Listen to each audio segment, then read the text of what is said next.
गङ्गातरङ्गरमणीयजटाकलापं गौरीनिरन्तरविभूषितवामभागं नारायणप्रियमदङ्गमदापहारं वाराणसीपुरपतिं भज विश्वनाथम्। वाचामगोचरमनेकगुणस्वरूपं वागीशविष्णुसुरसेवितपादपीठम् वामेन विग्रहपरेण कलत्रवन्तम् वाराणसीपुरपतिं भज विश्वनाथम्। भूतादिपं भुजगभूषणभूषिताङ्गं व्याघ्रान्तजनाभरधरं जटिलं त्रिनेत्रम् पाशाङ्कुशाभय वरप्रदशूलपाणिं वाराणसीपुरपतिं भज विश्वनाथम्। सीतासुशोभितकिरीटविराजमानं पालेक्षणातलविशोषितपञ्चबाणम्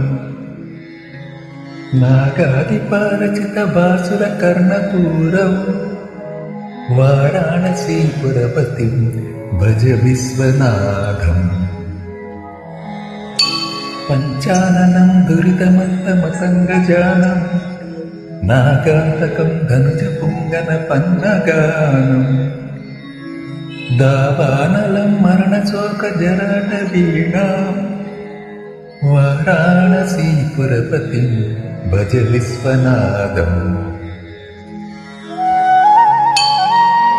तेजोमयं सगुणनिर्गुणमद्वितीयम् आनन्दकन्दमपराजितमप्रमेयं नागात्मकं सकलनिष्कृतमात्मरूपं वाराणसीपुरपतिं भज विश्वनाथम्।